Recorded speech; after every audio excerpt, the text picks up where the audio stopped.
سلام دوستان، امشب میخوایم عمامه خرچنگ نظامو یه فر اساسی بدیم.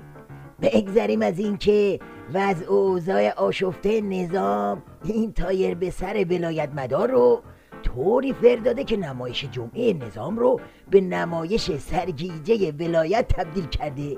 خرچنگ نظام تو جمعه بازار دیروز تا دلتون بخواد نکته گفت. بذارید اول از نکته سوم شروع کنیم.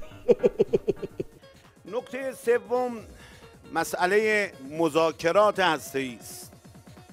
در عرصه مذاکرات هسته‌ای ما حرف نو نداریم، همون حرف گذشتمون رو میزنیم که از این مذاکرات در چارچوبه‌ای که مقام معظم رهبری فرمودن با رعایت خطوط قرمزها حمایت میکنیم. خط ما خط ولایت هست و خدا قوت هم میگیم به مسئولان مذاکره کننده که بتونن این مسئله رو به جایی برسانن. اوهو، همه رو بل کن، خدا قوتشو بچسب. طوری ریش شیخ فری رو نوازش میکنه که هر کی ندونه فکر میکنه این خرچنگم پیچیده تو فرعی اعتدال، اما 2 قدم بعد بدون اینکه حرفی از چپ کردن میز مذاکرات بزنه یهو میندازه تو باند ولایت و یه ویراژ هسته‌ای میده. خطوط قرمز ما اینهاست. اولا ظرفیت غنیسازی به اندازه ای که مورد نیاز کشورمون هست باید حفظ بشه و نیازمون را هم ما تعیین میکنیم، نظام تعیین میکنه نه دیگران. 2 تحقیق و پژوهش در عرصه هسته‌ای باید ادامه پیدا کنه و فناوران هسته‌ای ما در این عرصه بتونن تلاش داشته باشن. 3 سایت فردو مثل سایت نتنز باید ظرفیت غنیسازیش رو حفظ کنه. باید ماهیت آب سنگین عراق محفوظ بشه. باید خروجی این مذاکرات رفع همه تحریم ها به صورت همزمان باشه. یکی نیست بگه آخه بوفالو اون خدا قوتت به مذاکره چیا رو باور کنی یا این خط قرمز کشیدناتو؟ بعد از اون جوره های زهری که همین مذاکره کننده ها تو حلقوم علی گدا ریختن، دیگه کدوم آب سنگین عراق، کدوم سایت نتنز؟ آخه دوگانه گویی شنیده بودیم، دوگانه سوزی هم شنیده بودیم، دوگانه کاری دیگه ندیده بودیم. نباید انتقاد از اظهارات سخیف نخست وزیر انگلیس سبب بشه که اظهارات و اقدامات مفید رئیس جمهور محترم در سازمان ملل نادیده گرفته بشه. اظهارات مفیدی داشتن، اقدامات مفیدی داشتن. این اظهارات و اقدامات مفید جای تشکر و سپاس داره. بفرما. میبینید چه تلو تلویی میخوره؟ بعد میگن چرا بسیجی ها گوگیجه میگیرن؟ خب همینه دیگه.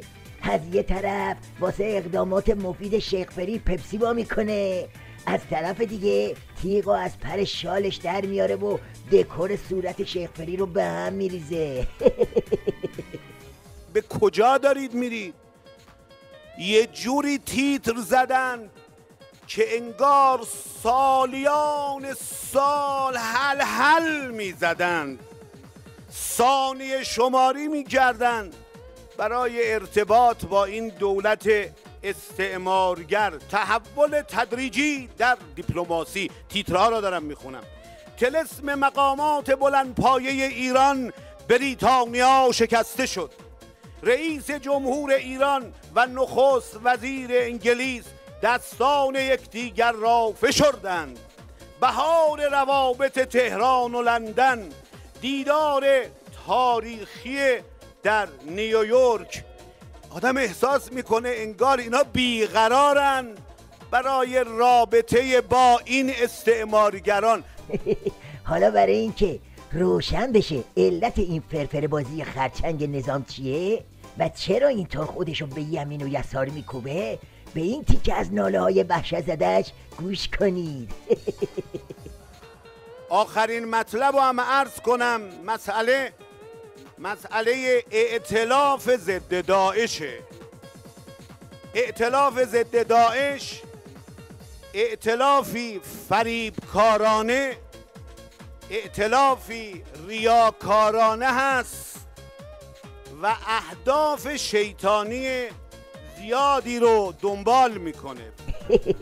بله، چکش ائتلاف ضد داعش و سندون تحریم اون چنان زوری به ولایت و سگ و سیله‌هاشو برده که حسابی تعادل رو از دست دادن و همچین به شیوه پیستون مدارانه هی اینور و اونور میزنن.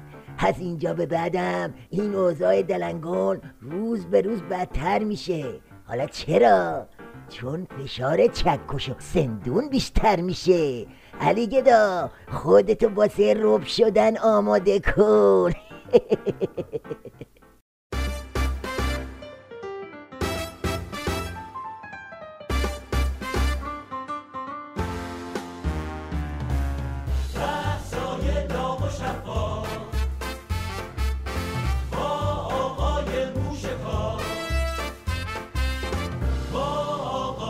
موشکار